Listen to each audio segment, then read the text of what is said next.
Bismillahirrahmanirrahim. Assalamualaikum warahmatullahi wabarakatuh. Alhamdulillahi hamdan katsiran tayyiban mubarakan fihi kama yuhibbu rabbuna wa yarda. Asyhadu an la ilaha illallah wahdahu la syarika lah wa asyhadu anna Muhammadan abduhu wa rasuluhu sallallahu alaihi wasallam.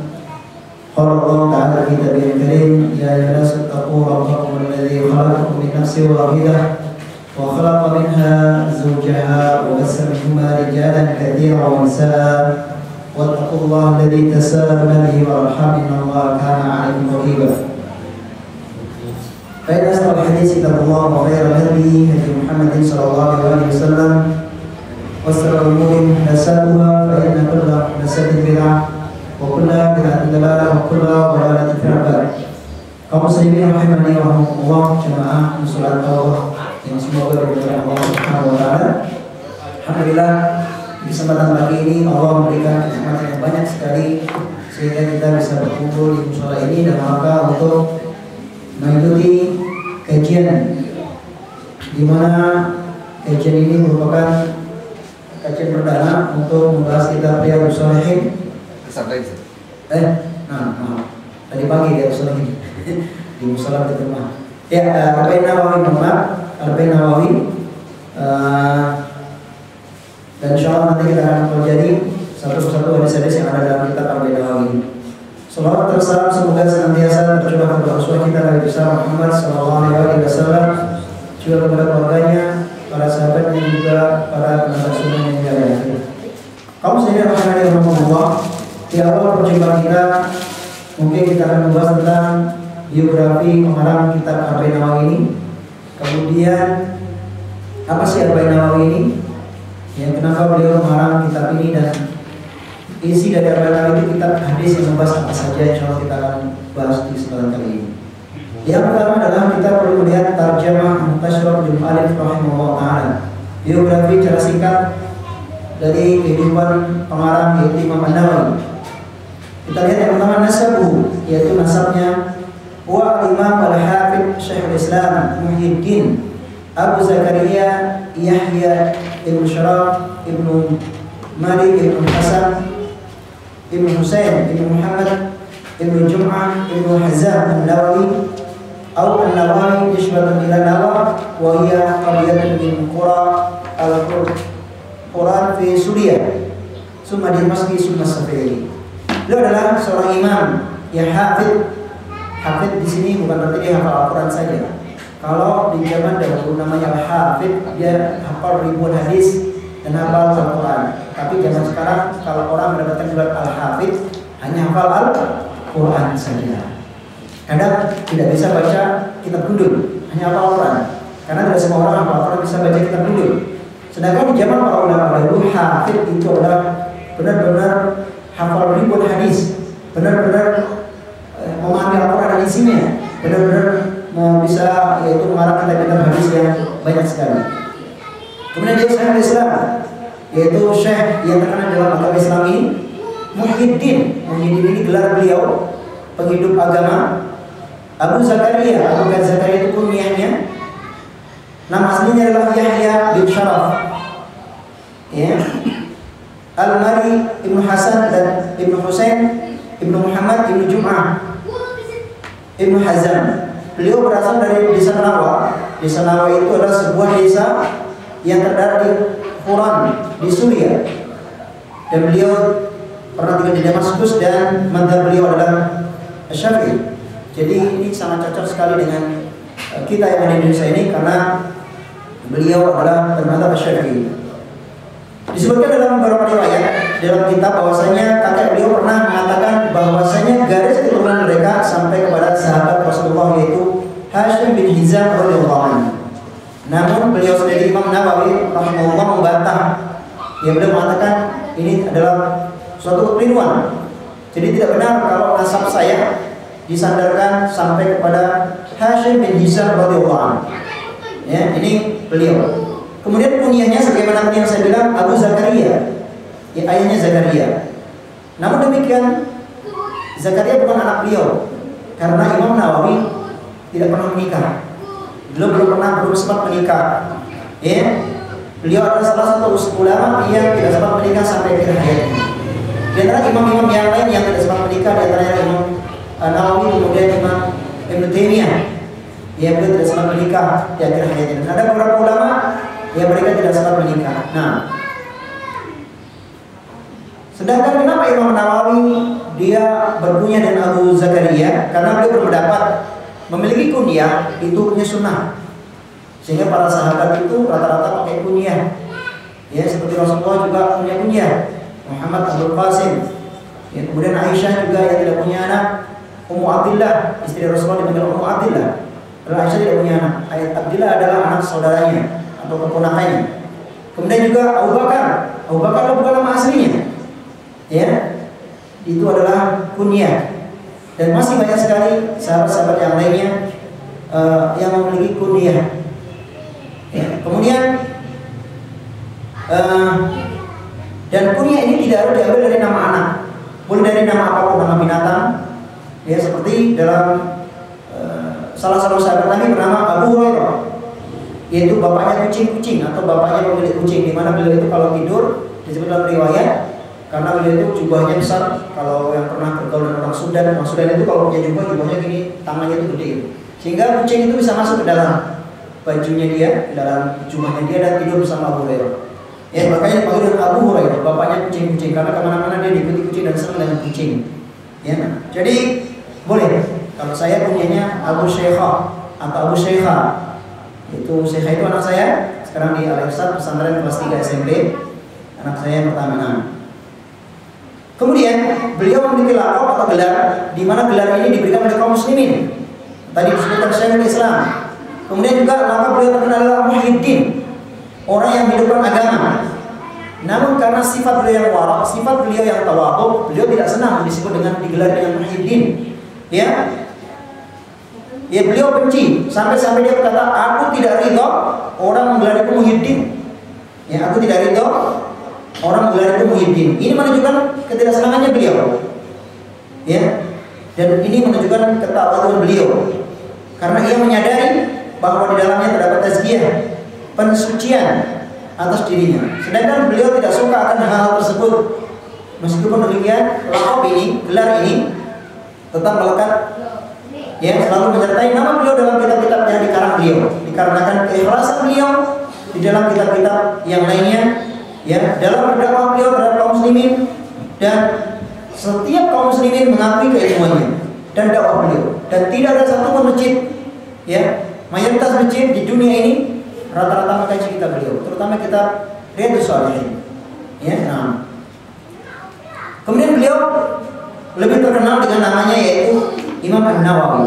Imam An-Nawawi sebagaimana tadi yang sebutkan, yaitu tanah kelahirannya di sebuah perkampungan Hauran yang berada di Damaskus, Syria. Ya, nah. Kita lihat mauliduhu wa nasya'uhu, kapan beliau dilahirkan dan kehidupan beliau atau pertumbuhan beliau. Walada Imam Nawawi fi Muharram fi sanah 631 fi qaryat Nawawi min Abawai as-Salihin. Walamma balagha al-ashra min umri bada fi hifdz al-Qur'an al-Karim wa qira'atul fiqh ala ba'di ahli al-ilm hunaka. Imam Nawawi beliau dilahirkan ya pada pertengahan bulan Muharram tahun 630 Hijriah atau dengan bertepatan 1233 Masehi. Beliau dilahirkan dari tengah-tengah keluarga yang saleh. Ya, ayahnya bernama Syaraf tadi, dan dia adalah seorang syekh, jadi ayahnya juga seorang syekh yang zuhud dan yang warak. Sejak kecil beliau membiasakan Imam Nawawi untuk menuntut ilmu. Ya, dan beliau biasa membaca Al-Quran, menghafal Al-Quran dari umur 10 tahun. Pernah dikisahkan ketika beliau berumur 7 tahun, beliau terjaga di malam hari, yaitu pada saat tanggal 27 Ramadan, di mana ini diperkirakan malam-malam Lailatul Qadar. Pada malam itu beliau melihat seberkas cahaya yang menerangi rumahnya. Ya, dan ia pun terkaget. Karena Imam Nawawi masih kecil, ya, beliau belum mengerti apa yang terjadi menimpa dirinya atau apa yang terjadi pada rumahnya. Maka ia pun membangunkan ayahnya dan menceritakan hal tersebut, sehingga ayahnya memahami bahwasanya ini adalah tanda dari Allah Subhanahu wa taala, dan tanda ini dia berharap semoga Allah menjadikan anaknya anak yang soleh. Maka orang tuanya ayahnya berdoa kepada Allah Subhanahu wa taala agar Allah memberkahi anaknya, memberkahi Imam Nawawi. Maka sejak kejadian itulah ayahnya Syaraf ini memberikan perhatian khusus kepada Imam Nawawi. Kemudian pada usia yang 10 tahun, sang ayah memasukkan Imam Nawawi kecil ke madrasah untuk menghafal Al-Quran, ya, untuk mempelajari ilmu fikih kepada beberapa ulama di desanya. Dan ia sangat senang sekali menghafal Al-Quran. Bahkan pernah dikisahkan ketika beliau umur 10 tahun, ya biasalah namanya anak-anak umur 7, 10, yaitu pasti memiliki teman-teman bermain. Ya, pada suatu hari diajak bermain oleh teman-temannya, tetapi dia tidak mau. Ya, dia lebih memilih untuk membaca Al-Quran. Namun mereka temannya tetap memaksa, mengajaknya, sampai dia menangis dan berlari. Ya. Dan kejadian ini disaksikan oleh seorang ulama di saat itu, yaitu Syekh Yasin bin Yusuf Al-Marakizi, yang kebetulan sedang melewati Imam Nawawi kecil ini. Maka ketika melihat hal ini, begitu anaknya fitrahnya terjaga, dan ini seperti kisahnya Rasulullah SAW ketika diajak melihat suatu permainan, beliau Rasulullah SAW tertidur. Ya Allah jaga Rasulullah SAW dari melihat perkara-perkara yang sia-sia. Ya, Imam Nawawi juga begitu, dia tidak mau diajak bermain-main berlebihan sehingga dia lebih senang memilih membaca Al-Quran. Maka Syekh Yasin bin Yusuf ini ketika melihat anak yang begitu lurus fitrahnya, begitu bagus akhlaknya, begitu senang menghafal Al-Quran, maka dia mendatangi kedua orang tuanya dan memberikan nasihat agar mengkhususkan Imam Nawawi kecil ini untuk menuntut ilmu. Ya, maka orang tuanya pun menerima usulan dari Syekh tersebut. Dan sejak kejadian itu pula gurunya Imam Nawawi yang sangat diperhatikan oleh ayahnya, dan gurunya pun semakin besar terhadap Imam Nawawi. Perhatian gurunya pun semakin besar sekali. Nah, kaum muslimin rahimani wa rahimakumullah. Kemudian kita lihat perjalanan beliau menuntut ilmu. Ya. Kemudian pada usia ke-19 tahun, beliau ayahnya As-Sarf ini melihat lingkungan di kampung Nawa itu sudah tidak dapat lagi mencukupi kebutuhan ilmu anaknya. Jadi anaknya itu sudah menyerap semua ilmu dari kiai-kiai di kampungnya atau ulama-ulama di kampungnya. Oleh karena itu beliau memutuskan untuk membawanya ke Madrasah Ar-Rawaiyah, yaitu sebuah sekolah di pojok timur Masjid Jami Al-Umawi di Damaskus. Ya, seperti sekarang ada masjid, sampingnya ada TPA kan gitu. Ada ruang TPA, ada ruang sekolah. Ya, sehingga beliau dibawa ke situ, ke Masjid Al-Umawi di Damaskus, di mana masjid tersebut menjadi salah satu pusat kajian ilmu. Di dalam masjid tersebut, di madrasah tersebut, beliau sangat rajin sekali menuntut ilmu. Ya, beliau selama di sana 2 tahun, siang dan malam beliau menghabiskan untuk menuntut ilmu, sampai-sampai beliau tidak tidur kecuali karena ketiduran sedang belajar. Ya, begitu semangatnya beliau belajar, sehingga beliau kalau tidurnya pun tidur dalam keadaan belajar. Ya, ketiduran karena belajar. Dan waktu-waktu yang beliau gunakan dalam 2 tahun di situ, dia digunakan untuk menghafal kitab-kitab, ya, untuk mempelajari kitab-kitab dan menghafal ilmu-ilmu yang bermanfaat. Bahkan Imam Nawawi menceritakan kisahnya tentang diri sendiri. Dia berkata, ketika usiaku mencapai 19 tahun, ayahku membawaku pindah ke Damaskus. Pada saat itu ayahku berumur 49 tahun. Di sana aku belajar di Madrasah Rawaiyah selama kurang lebih 2 tahun, dan aku jarang tidurnya, kata beliau. Kenapa? Tidak lain karena aku sangat ingin mendalami semua pelajaran yang diberikan di madrasah tersebut. Yaitu begitu ragusnya beliau, begitu tamaknya beliau kepada ilmu. Maka wajar kalau ketika dewasa, ketika tua, dia menjadi ulama terkenal. Ya, inilah ulama. Mereka menjadikan hari-hari itu adalah sebagai waktu untuk menuntut ilmu. Sehingga beliau berkata, aku pun berhasil menghafal kitab At-Tanbih fi Furu'i Asy-Syafi'iyyah. Kitab yaitu kitab Imam Syafi'i, kitab karangan Abu Ishaq Asy-Syirazi yang bernama Asy-Syafi'i. Kurang lebih selama 4,5 bulan, pas setengah bulan beliau menghafal kitab ini. Ya, kemudian juga aku bisa menghafal 114 ibadat dari kitab Al-Muhaddadzat, ya, Muhaddadzat fil Furu', di mana di sisa syarat tersebut, dalam tahun tersebut aku menghafalkannya. Dan aku banyak berikan komentar dan masukan kepada guruku yaitu Syekh Ishaq Al-Maghribi. Dan aku sangat semangat sekali bermulazamah dengan beliau. Sehingga beliau pun yaitu Imam Ishaq Al-Maghribi merasa tertarik kepada aku ketika melihatku begitu menyibukkan diri dalam semua aktivitasku dan tidak pernah nongkrong dengan kebanyakan orang. Dan beliau senang sekali kepadaku dan akhirnya beliau mengangkat menjadi asisten. Ya, karena kesungguhan Imam Nawawi menghafal Al-Quran, menghafal kitab-kitab dan selalu berdiskusi dengan gurunya, ya, maka Imam Nawawi akan jadi asisten gurunya yaitu Ishaq Al-Maghribi. Kenapa? Karena di saat itu jamaahnya banyak sekali. Ya, gurunya tidak bisa mengajarkan semuanya, sehingga butuh asisten untuk membantunya. Nah, Imam Nawawi memiliki wawasan ilmu dan safafah yang sangat luas tadi. Ya, dia dapat tidak dari kesungguhannya ketika dia menimba ilmu. Bahkan di antara muridnya pernah berkata, yaitu Alauddin Ibni Al-Attar, bahwasanya beliau setiap hari mempelajari 12 pelajaran. Beliau setiap hari mempelajari 12 pelajaran, baik syarahnya maupun tashihnya dari para masyayikh atau guru-guru beliau. Artinya beliau mempelajari tiap harinya itu 12 kitab ya para guru-guru beliau. Nah, ini menunjukkan bahwasanya Imam Nawawi ya sangat-sangat semangat sekali untuk menuntut ilmu. Bahkan beliau sangat senang sekali menghafal kitab-kitab. Nah, kemudian Imam Nawawi menjelaskan, beliau menulis dalam kitabnya, dan aku menulis segala yang berhubungan dengannya, baik pelajaran penjelasan kalimat-kalimat yang sulit maupun yaitu memberikan barokah kepada kata-kata. Dan Allah memberikan barokah dalam waktu. Yang beliau jelaskan ini dalam kitab Syadaratul Adhar. Ya. Kemudian kita lihat pengabdian beliau terhadap ilmu. Ketika beliau berusia umur 30 tahun, ya, beliau mulai aktif menulis buku-buku atau menulis kitab-kitab.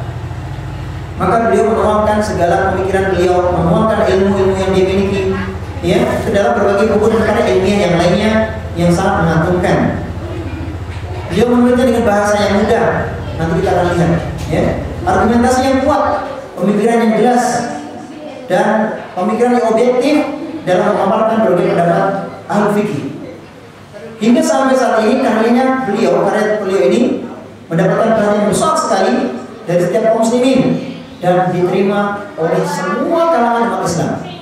Ya, tidak ada satu umat Islam yang menolak karya-karya beliau. Nanti kita akan bacakan berapa kitab-kitab beliau terkenal yang dipakai oleh kaum muslimin baik di Indonesia, di Malaysia, dimanapun, di Arab Saudi, di Mesir, di manapun itu, ya, beliau banyak sekali. Kemudian pada tahun 665 Hijriah, beliau diperintahkan oleh gurunya untuk mengajar di Darul Hadis Ashrafiyah, dan beliau mengelola pendidikan di sana. Saat usia beliau menginjak 34 tahun, beliau mengajar di sana hingga wafat.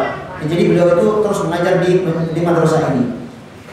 Gaji yang diberikan di madrasah Darul Hadis ini sangat besar sekali, ya. Tapi dia tidak pernah mengambilnya. Subhanallah, itu begitu waraknya beliau. Gaji beliau besar, tapi beliau tidak pernah mengambil gaji tersebut. Ya, beliau mengumpulkan gaji tersebut kepada kepala madrasahnya atau ya mudirnya.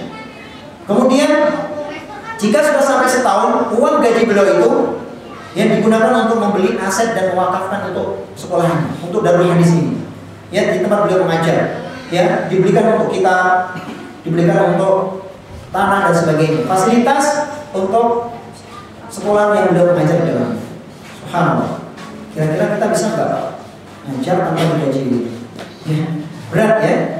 Inilah waraknya Imam Nawawi rahimahullah ta'ala. Ya, sehingga nanti ada kisah yang sangat bagus sekali. Di antara guru-guru beliau memiliki guru yang banyak sekali. Sehingga para ulama itu rata-rata kenapa mereka menjadi alim? Karena memang gurunya banyak sekali.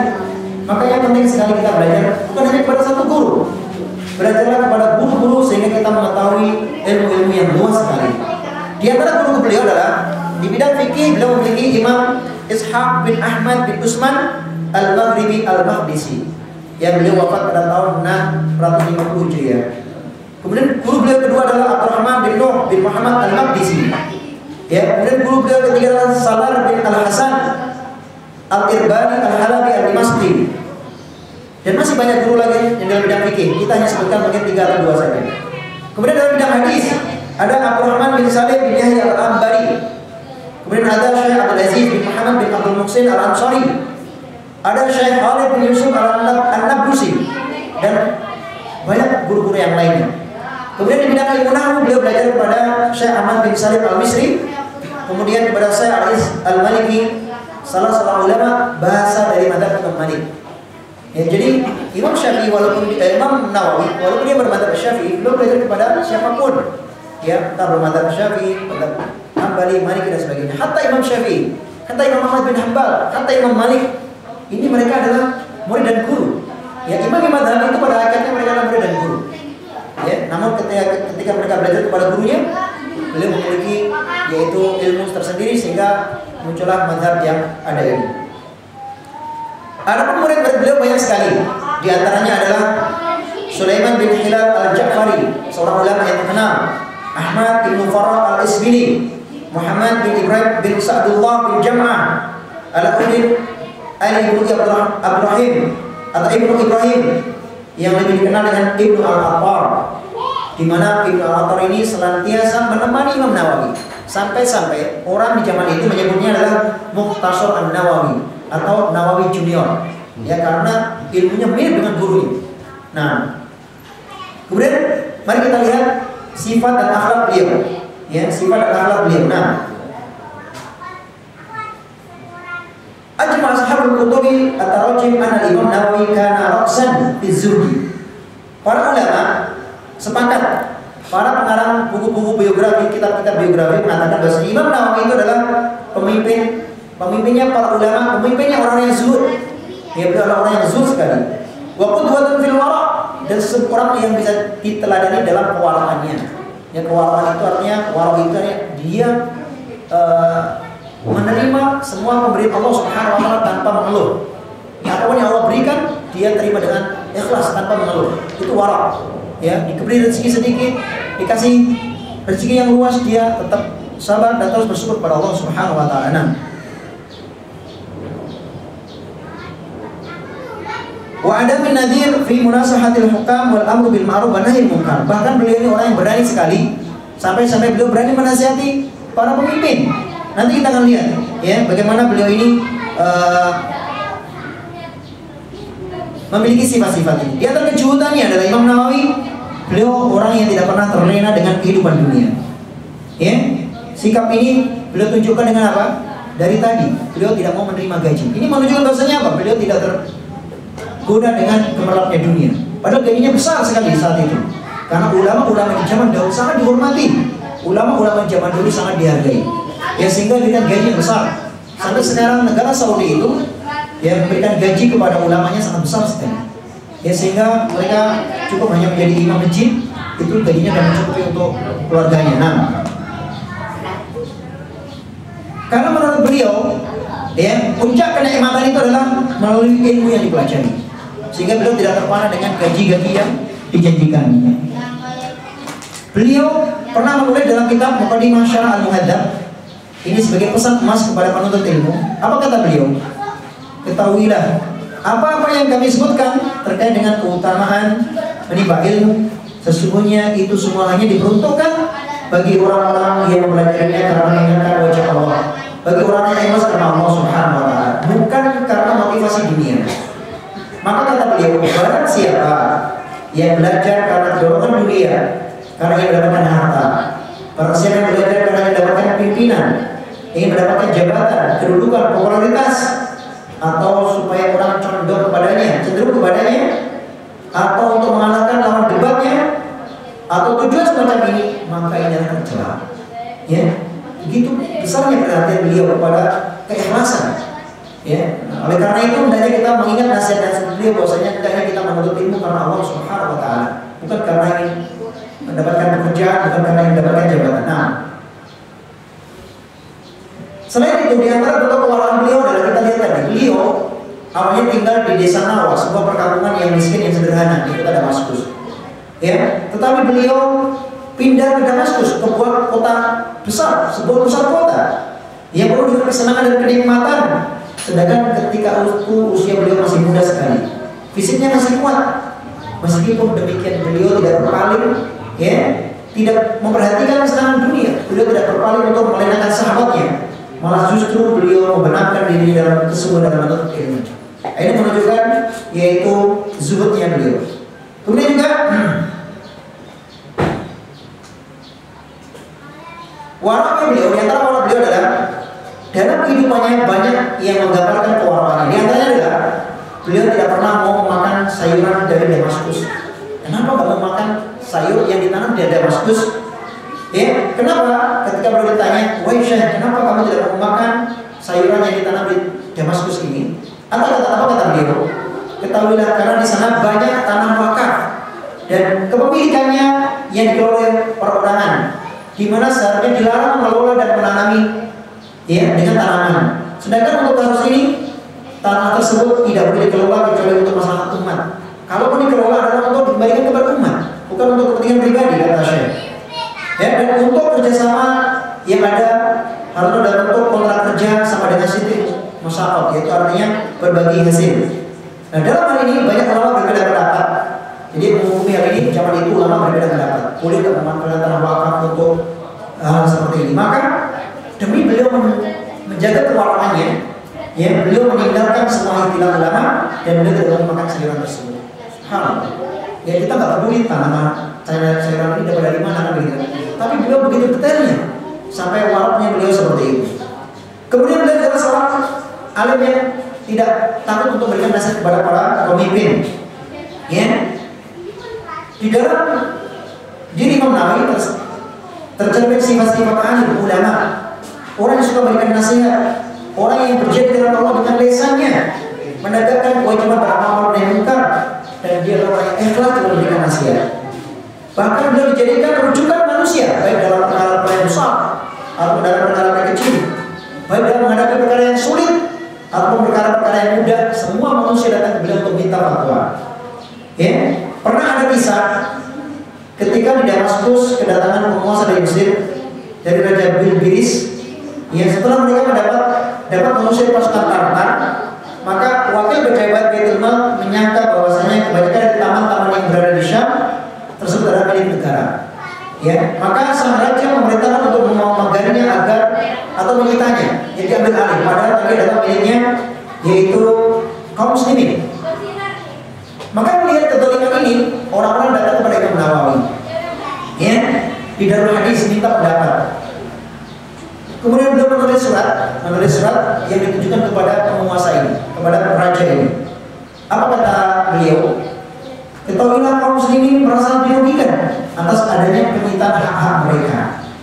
Oleh karena itu, hendaklah hak mereka dikembalikan. Ya, dan penyitaan itu tidak dihalalkan oleh seorang ulama pun dari kalangan kaum muslimin. Karena barang siapa yang di tangannya sesuatu, maka dia adalah pemiliknya. Tidak boleh seorang pun merampasnya dan tidak benar menjadikannya sebagai status miliknya. Maka setelah membaca surat ini, raja tersebut marah. Ya, raja tersebut marah sekali mendapatkan nasihat dari Imam Nawawi. Maka beliau memerintahkan supaya gaji Syekh ini dihentikan dan dicopot dari jabatannya.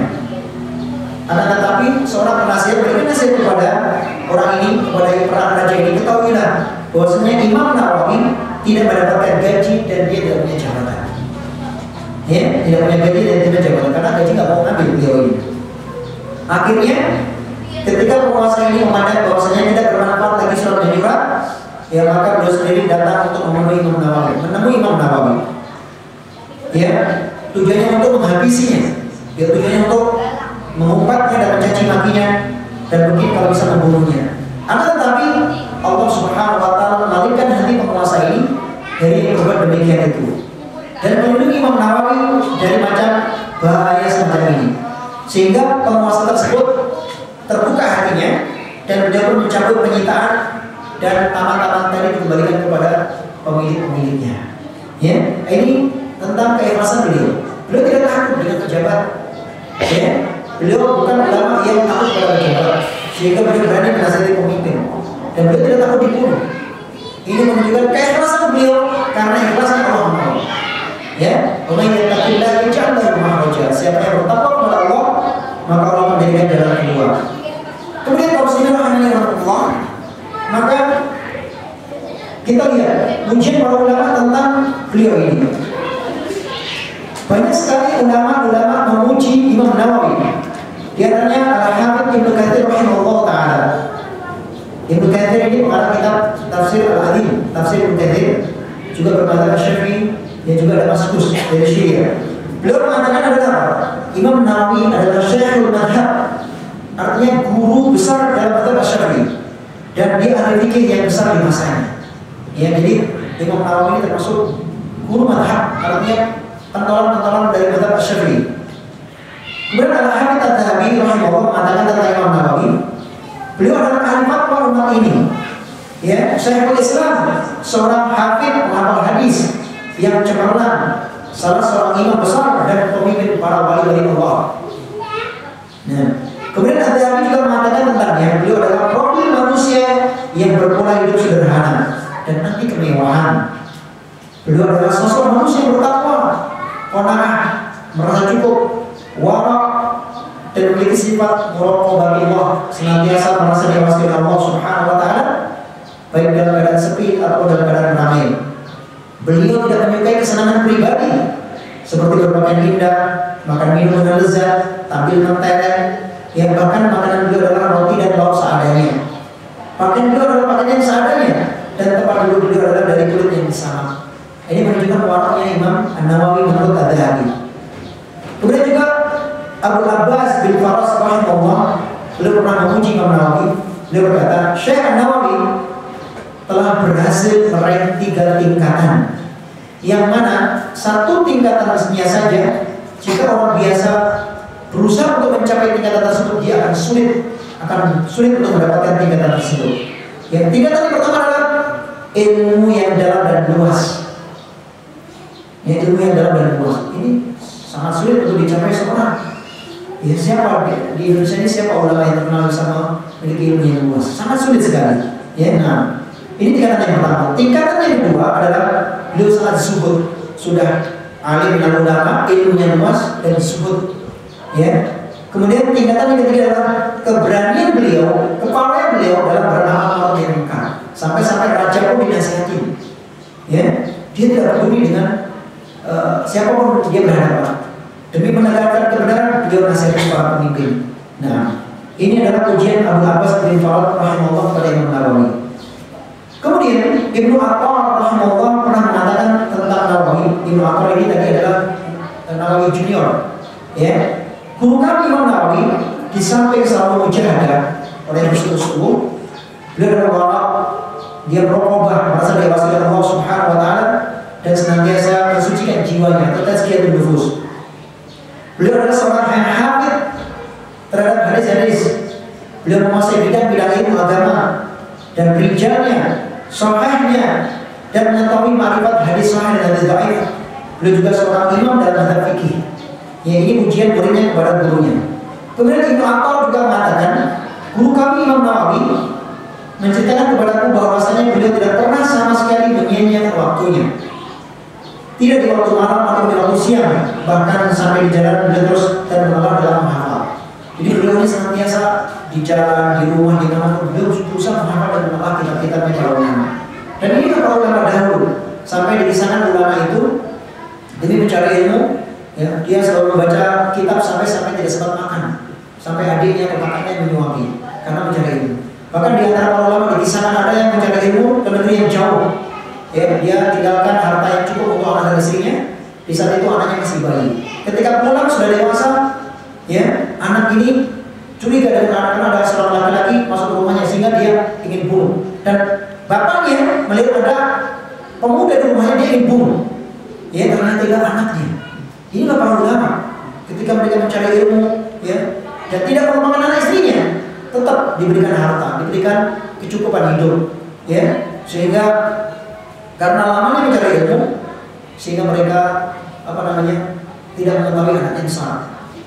Dan rela mencari ilmu itu sudah ada sejak zaman Nabi Adam, di mana ketika Allah menciptakan Nabi Adam, Allah memerintahkan Adam untuk menemui malaikat belajar assalamualaikum.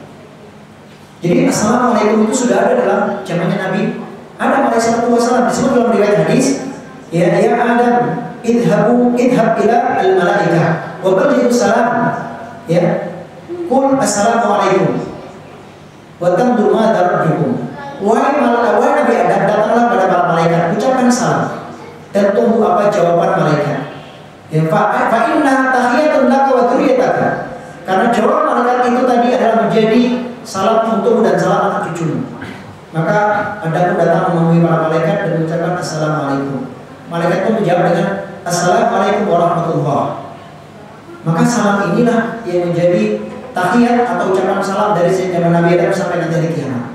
Jadi assalamualaikum itu bukan hanya ada dari zaman Nabi Muhammad, ternyata sudah ada dari zaman Nabi Adam. Begitu juga rehna menuntut ilmu sudah dijalankan oleh Nabi Musa alaihissalam. Ya, ketika beliau diperintahkan oleh Allah ingin menemui Nabi Khidir, ya, beliau mengatakan, ya,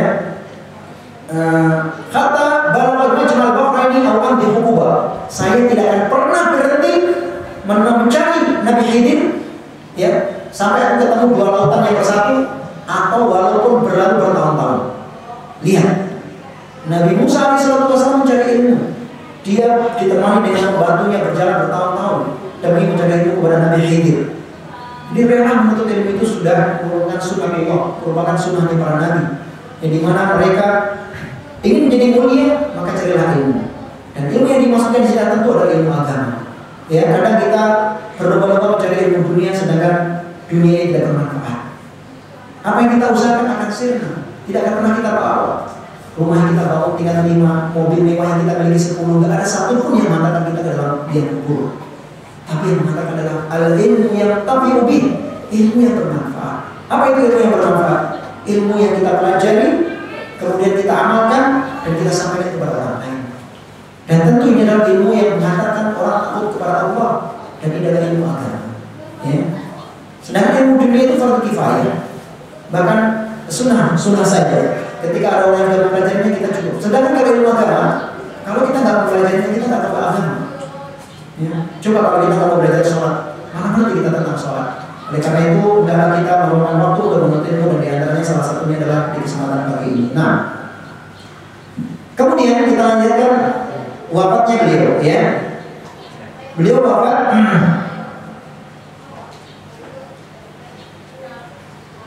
Watufiya fisana situmia sitawasitin pada rujui ila nawa famaradabiya watufiya fi arba'ishin rajab rahimahullah rahmatan wasiyah. Beliau Imam Nawawi, beliau meninggal pada tahun 676 Hijriah ketika beliau kembali ke kampung halamannya di Nawa. Ya, jadi dia berniat masa tuanya dihabiskan di kampungnya di Nawa, sehingga beliau mengembalikan semua kitab-kitab yang dia pinjam. Ya, padahal kitab yang dipinjam itu juga dari hasil duitnya, gajinya dia diberikan untuk kitab. Ya, tapi kitabnya digunakan kepada yaitu sekolahan beliau. Maka beliau kembalikan semua kitab-kitab yang dipinjam kepada badan wakaf. Kemudian setelah itu beliau menziarahi makam-makam para gurunya, juga bersilaturahmi dengan para sahabat beliau yang masih hidup. Ya, dan dari berikut keberangkatan beliau, para jamaah yang beliau pindah, murid-murid beliau, yang orang Damaskus menghantar beliau. Semuanya berjejer, ya, mengatakan beliau di tepian kota Damaskus. Sehingga mereka bertanya, wahai Syekh, mata natawajjah maratan tsaniyah, wahai Syekh Imam Nawawi, kapan kita akan bertemu lagi? Maka beliau mengatakan ba'da mi'atain sana, setelah 200 tahun lagi. Maka akhirnya penduduk Damaskus memahami bahwasanya maksud beliau tidak akan pernah berjumpa lagi kecuali hari kiamat. Ya, nah. Kemudian beliau berziarah ke makam kedua orang tuanya di Baitul Maqdis dan makam Nabi Ibrahim, ya, alaihissalam. Kemudian beliau baru meneruskan perjalanan ke Nawa. Namun di sana, di Nawa, ketika beliau sampai di kampung halamannya, beliau jatuh sakit dan akhirnya meninggal pada malam Rabu tanggal 24 Rajab tahun 676 Hijriah. Maka ketika beliau meninggal ini, tersiarlah kabar ke Santero Syekh Sudir. Maka terdengarlah sampai ke Damaskus, ya, sehingga saat di Damaskus, ya, semua penduduk mengalami kesedihan. Kaum muslimin benar merasa kehilangan sosok ulama panutan, yaitu ulama Imam Nawawi. Bahkan penguasa saat itu, Izzuddin Muhammad bin Sa'id bersama para jajarannya datang ke makam Imam Nawawi di Nawa, ya, untuk mensalatkannya. Beliau ditangisi tidak kurang lebih dari 20.000 orang, atau kurang lebih 600 kepala rumah tangga atau 600 keluarga. Ya semoga Allah mencurahkan rahmat yang luas kepada beliau dan membagikan beliau kelak bersama mereka yang telah dikaruniai nikmat yang besar, yaitu di kalangan para nabi, as-siddiqin, syuhada dan salihin. Ini sejarah ringkas biografi Imam Nawawi yang mana kitabnya akan kita baca. Kita lupa tadi belum menyebutkan buku-buku atau kitab-kitab karangan beliau. Di antara buku-buku beliau adalah dalam bidang fikih ada Al-Majmu', ya. Kitab ini merupakan penjelasan syarah dari kitab Al-Muhadzab karya Ibu Abu Ishaq Ash-Shirazi. Dan banyak ulama yang memuji buku beliau ini, karangan beliau ini. Ya, nah, sayangnya kitab ini belum selesaikan, artinya ketika beliau mensyarahnya belum sampai selesai, yang hanya pada sampai kitab riba pada jilid ke-9. Namun kitab tersebut diteraskan oleh Imam As-Subhi sebanyak 3 jilid, kemudian dilengkapi oleh Syekh Muhammad Najib Al-Mukti. Ini yang pertama. Kemudian kitab yang kedua dalam fikih adalah kitab Rawdatul Talibin. Ya, kitab ini termasuk kitab yang besar. Kenapa? Karena terdiri dari 12 jilid. Beliau mengarang kitab 12 jilid. Ya, subhanallah. Beliau di dalamnya membahas tentang Syarhul Kabir, yaitu karya Imam Rafi' Asy-Syafi'i, dan beliau berikan penjelasan cabang-cabangnya secara detail dan mengumpulkan sekaligus mengoreksi berbagai cabang permasalahan. Kemudian kitab yang ketiga adalah Minhaj. Kitab ini adalah ringkasan dari kitab Al-Muharrar karya Imam Rafi' Asy-Syafi'i. Ya, kitab ini sangat terkenal di zaman itu dan dijadikan sandaran dalam mazhab Asy-Syafi'i. Kitab Al-Minhaj ini. Kemudian Al-Fatawa, di mana kitab ini merupakan kumpulan berbagai persoalan yang disusun berdasarkan tema per tema, bab per bab. Dan kitab ini disusun oleh muridnya, yaitu Syekh Alauddin Al-Attar, ya, dengan tentu penjelasan dari Imam Nawawi. Kemudian dalam bidang hadis adalah kitab Fathul Bari, ya, syarah kitab Sahih Bukhari. Ini sangat terkenal sekali. Bukan Fathul Bari. Syarah beliau bukan Fathul Bari. Fathul Bari adalah syarah Ibnu Hajar Al-Asqalani, di mana beliau juga menulis syarah Imam Bukhari, syarah Nawawi, syarah Imam Bukhari. Namun sayang, syarah ini baru selesai 1 jilid, ya, sehingga tidak terkenal. Kemudian yang lebih terkenal lagi adalah syarah Sahih Muslim yang disebut dengan syarah An-Nawawi. Syarah ini memiliki kurang lebih 16 jilid atau 13 jilid. Alhamdulillah saya punya kitabnya di rumah, ya, syarah Imam An-Nawawi. Kemudian syarah Sunan Abu Dawud. Kemudian juga Riyadhus Shalihin. Ini Riyadhus Shalihin yang dibaca oleh berbagai masjid, ya, di mana-mana masjid sering membahas kitab ini. Dan alhamdulillah tadi juga saya tiap minggu pagi itu di Mushola Nurul Iman, Pastor Valencia Gerah Raya Bintaro, itu tiap subuh itu membahas kitab ini setiap minggu pagi. Ya, kita Riyadhus Shalihin. Nah, sampai bab 330 berapa tadi. Kemudian yang terakhir ini adalah kitab yang akan kita bahas, kitab yaitu Arba'in Nawawi. Nah, dan masih banyak sekali kitab-kitab karangan beliau, namun kita tidak akan jelaskan karena waktu. Maka kita lihat kitab yang akan kita bahas ini, Hadis Arba'in Nawawi. Ya, Hadis Arba'in Nawawi adalah kumpulan dari 42 hadis Nabi SAW yang dikumpulkan oleh Imam Nawawi, dan merupakan kitab yang tidak asing bagi kaum muslimin. Ya, bukan hanya di Indonesia, kitab ini dipelajari di seluruh dunia. Dan rata-rata pondok pesantren di Indonesia ini mewajibkan santrinya menghafal Arba'in Nawawi. Bahkan di TPA-TPA sekarang sudah mulai banyak anak-anak untuk menghafal Arba'in Nawawi, 40 hadis karangan Imam Nawawi ini. Ya, nah, sehingga umat Islam di dunia ini udah bukan tidak asing lagi dengan Arba'in Nawawi.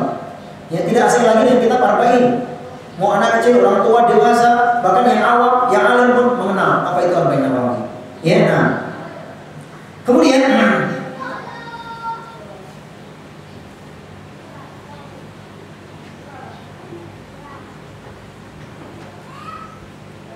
mengapa harus kitab Arba'in Nawawi yang kita pelajari? Yang kita lihat di sini, paling tidak ada beberapa alasan perlunya membahas kitab Arba'in Nawawi. Yang pertama, karena Arba'in Nawawi ini mencakup segala urusan dan kebutuhan umat Islam di dunia dan di akhirat, baik dari segi akidah, hukum, syariat, muamalah, dan akhlak, yang nanti kita akan jelaskan di mukadimah yang tadi di kitab yang dibacakan tadi dijelaskan situ. Imam Nawawi itu mengarang 40 hadis, itu isinya apa saja? Di antaranya akidah, kemudian tata cara ibadah, kemudian halal dan haram, dan sebagainya. Yang belum akhlak, adab, terkumpul dalam 40 hadis ini. Ya, ini yang pertama. Yang kedua, kenapa kita mempelajari Arba'in Nawawi? Ya, dan merupakan jawabul kalim. Jawabul kalim itu adalah hadis yang pendek, singkat, tetapi maknanya sangat luas sekali.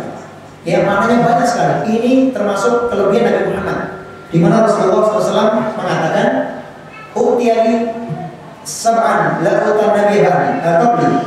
Allah memberikan kelebihan kepada saya beberapa hal yang tidak diberikan kepada nabi-nabi yang terdahulu.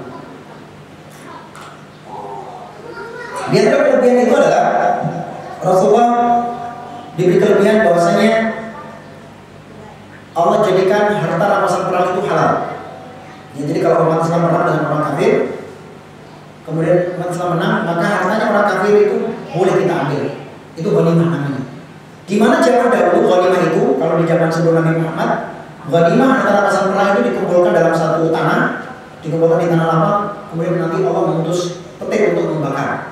Ya, Allah mengutus petir untuk membakar harta tersebut. Itu di zaman Nabi-Nabi sebelum Nabi Muhammad. Tapi zaman Nabi Muhammad Allah halalkan ghanimah. Kemudian yang kedua, Allah jadikan yaitu rasa takut kepada musuh-musuh Islam. Ya, makanya wajar kalau sekarang ini umat Islam dibikin fobia. Islam selalu jelek, Islam selalu buruk. Di belahan dunia ini pencitraan Islam sangat buruk sekali. Dan itu memang diciptakan oleh orang kafir. Kenapa? Karena mereka takut kepada Islam. Sampai-sampai umat Islam sendiri yang menjadi pejabat takut terhadap Islam. Karena termakan isu-isu dari orang kafir. Ya, ini sudah Rasulullah jelaskan bahwasanya orang kafir itu sangat takut kepada Islam. Ya. Kemudian yang ketiga adalah Allah jadikan semua bumi ini suci. Maka dimanapun kalian menempatkan waktu sholat, maka sholatlah.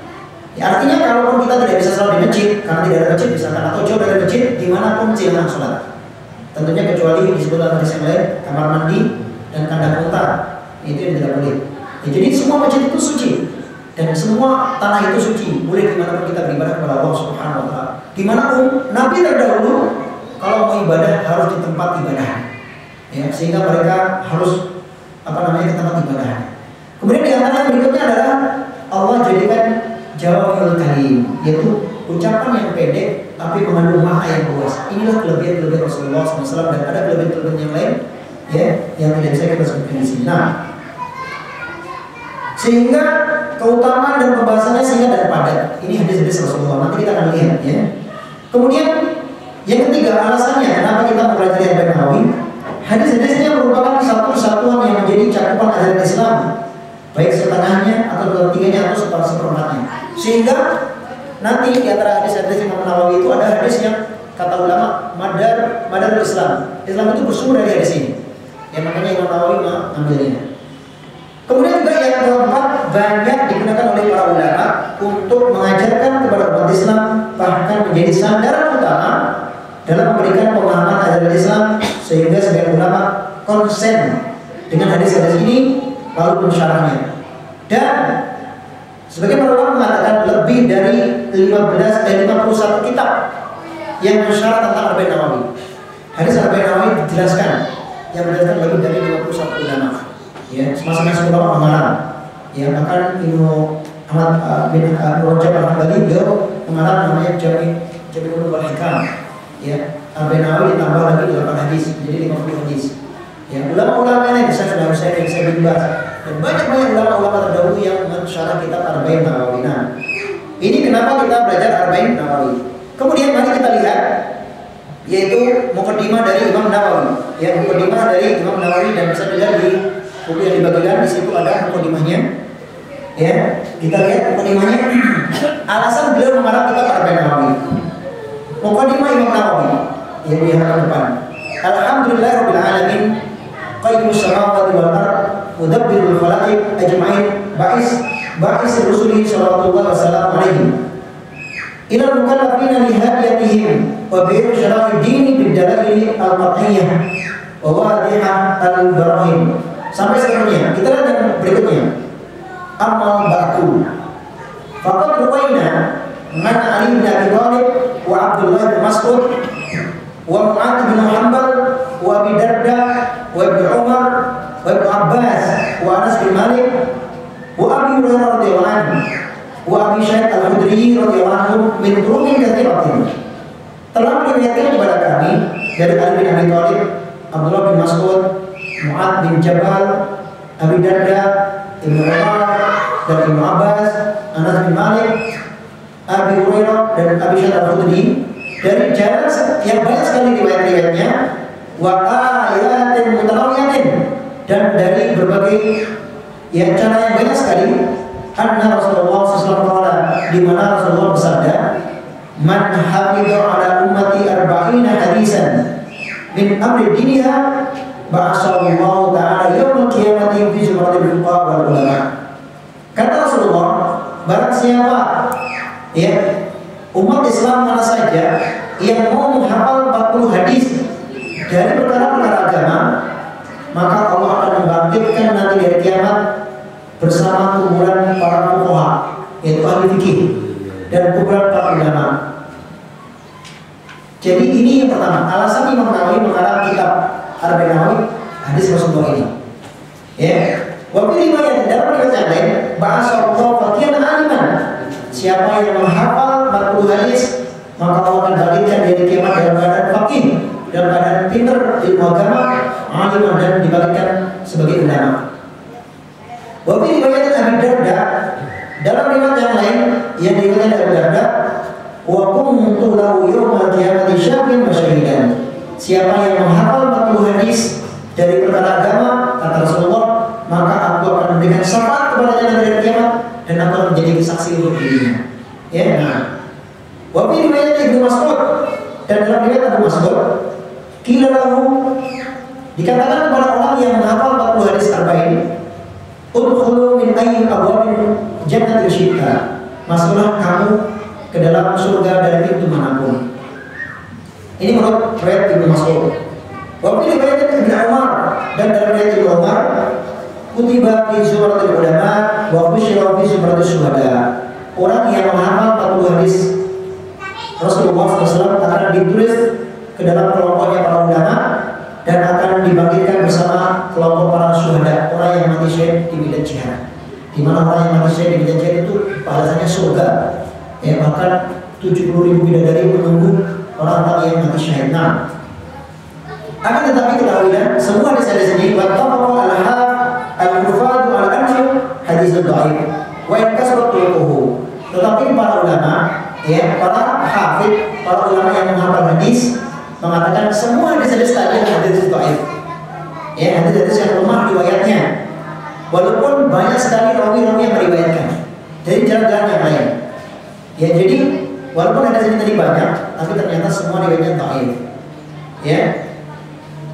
Waqad sanafa ulama rahimahullah fi hadzal bab ma la yusam min al-musannafat. Dan akan tetapi banyak sekali para ulama yang mengarang 40 hadis. Mereka mengarang 40 hadis, yang mengarang buku isinya 40 hadis. Ma la yusam min al-musannafat, yang saya tidak bisa menghitungnya, saking banyaknya. Saking banyak ulama yang mengarang karena termotivasi dengan hadis-hadis tadi, mengarang buku kecil isinya hadis-hadis, isinya 40 hadis.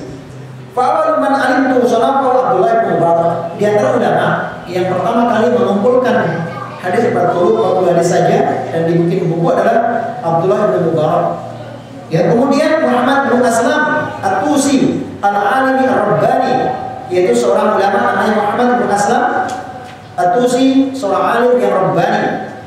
Kemudian kata beliau, orang yang ketiga adalah Al-Hasan bin Sufyan An-Nasawi, Hasan bin Sufyan, wa Abu Bakr Al-Ajuri, dan Abu Bakr Al-Ajuri, wa Abu Bakr Muhammad bin Ibrahim Al-Asbahani, wa Daruqutni, wa Al-Hakim, wa Abu Nu'aim, wa Abu Rahman As-Salami, wa Abu Sa'id Al-Malini, wa Abu Usman As-Sabuni, wa Abdullah bin Muhammad Al-Ansari, wa Abu Bakr Al-Baihaqi, wa khala'iqun la yusuna min al-mutaqaddimin wal mutaakhirin. Ini tadi ulama-ulama yang mengarang buku khusus isinya 40 hadis.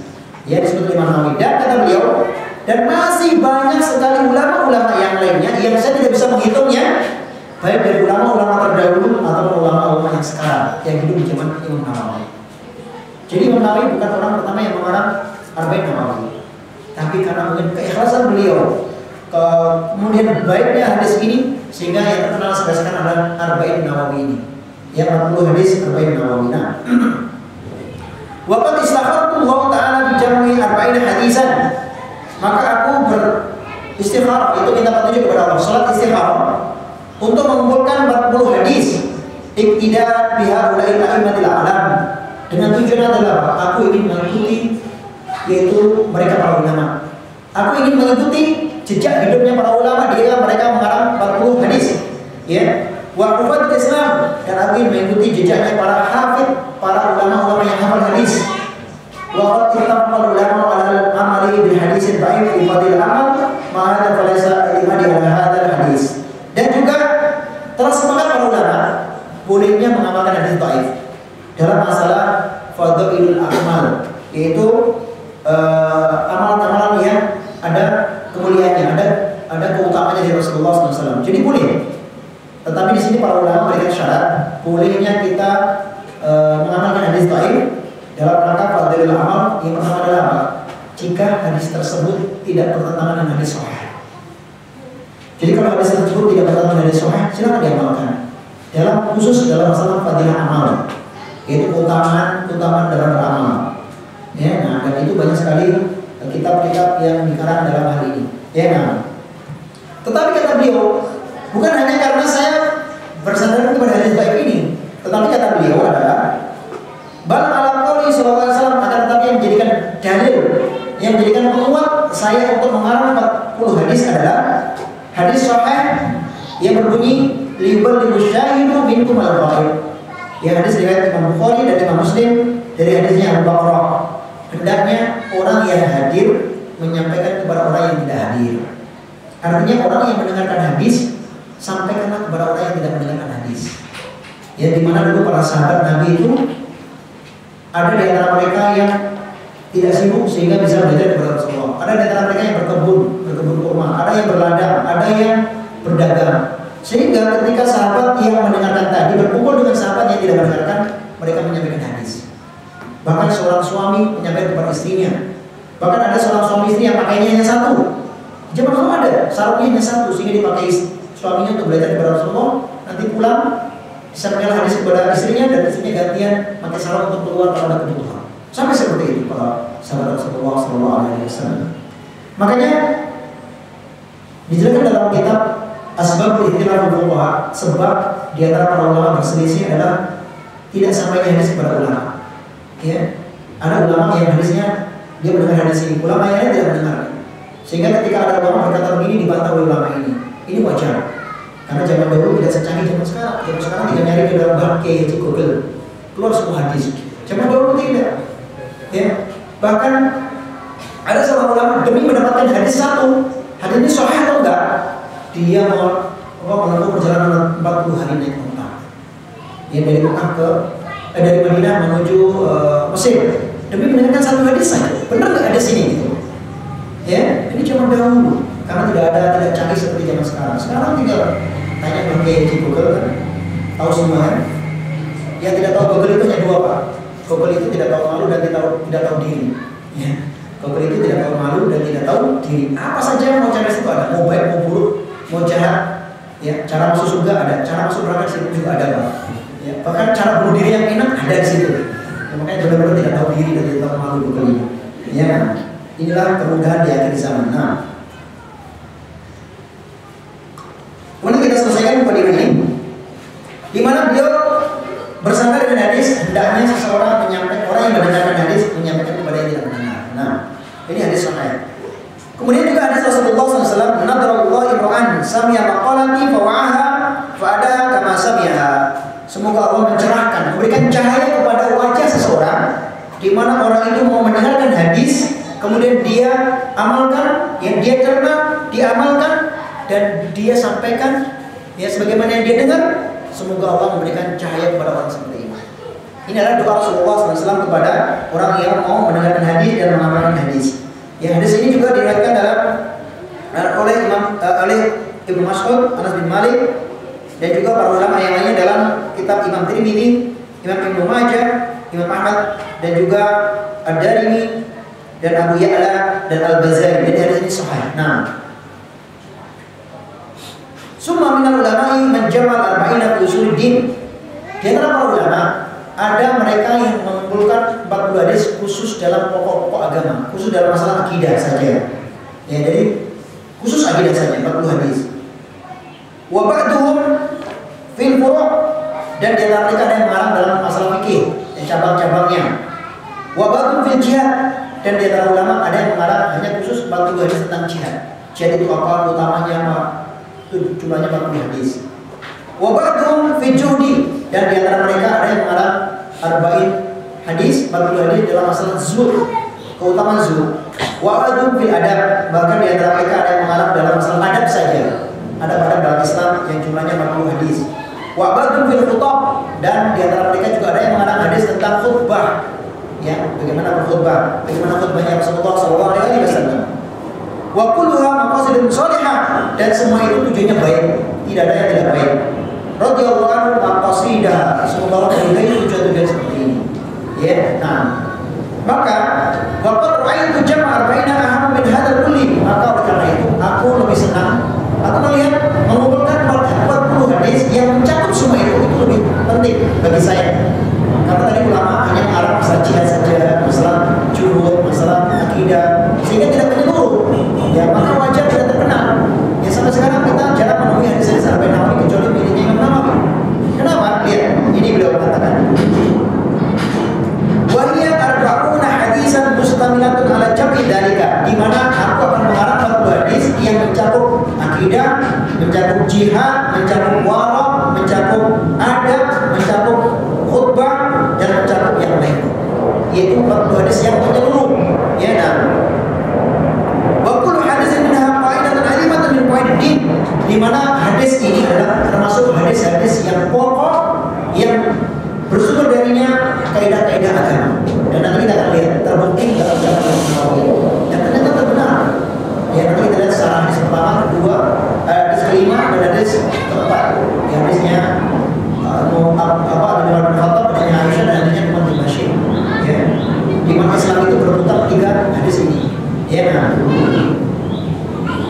Waqad wasafa ulama kullu dzalika waqad wasafa ulama kullu hadis min Nabi anna madar Islam 'alaiha wa huwa nisful Islam wa sulusu wa nahwa dzalika. Di mana para ulama mensifati hadis-hadis tersebut, ada yang mengatakan sumber Islam, ada yang mengatakan hadis-hadis tersebut setengah dari Islam, dan ada yang mengatakan hadis tersebut sepertiga dari Islam.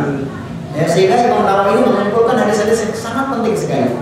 Dan yang paling penting dalam ini adalah apa? Sebutkan dalam sini, summa iltazimu fi hadhihi arba'in an takuna shahihatan. Beliau mengarang 40 hadis itu adalah hadis-hadis yang sahih, yang tidak diragu lagi kesahihannya. Jadi beliau itu mengarang 40 hadis ini benar-benar diambil, dilihat rawi-rawinya, diambil sanad-sanadnya, benar-benar hadis yang sahih. Ya, nah, sehingga wa mu'dhamu fi sahih Bukhari wa Muslim, sehingga hadis beliau ini 40 hadis ini rata-rata kebanyakan diambil dari 2 kitab, yaitu Bukhari dan Muslim. Walaupun nanti ada riwayat Tirmidzi, riwayat Ibnu Majah dan sebagainya. Tapi yang paling besar diambil dari 2 kitab ini, kitab Sahih Bukhari dan Sahih Muslim. Nah, wa ruha mahdufatan asanid yashlu hifdhuha wa yaqumu al-intifa' biha insyaallah taala. Dan beliau ya menghilangkan sanad-sanadnya. Sanad-sanad itu silsilah orang yang meriwayatkan dari zaman Nabi Muhammad. Dari zaman Nabi Muhammad sampai Imam Muslim itu kan ada rantai sanad. Ya, an Utsman, an Fatimah, an Aisyah dan seterusnya, an siapa, an Abdullah, terusnya sampai an ya Muslim. Jadi silsilah rawi ini, sanad-sanad ini dibuat oleh beliau supaya apa? Supaya mudah untuk dihafal. Sehingga hanya sampai sahabat saja. Sahabat siapa yang pertama kali diriwayatkan itu yang diambil. Seperti hadis misalkan hadis yang pertama, an Amirul Mukminin Abi Hafs Umar bin Khattab ya radhiyallahu anhu qala innamal a'malu binniyat, begitu. Jadi langsung dari sahabatnya. Adapun tabi'in, muridnya tabi'in dan semuanya tidak dinukilkan oleh Imam Nawawi. Tujuannya apa sekali lagi? Untuk mempermudah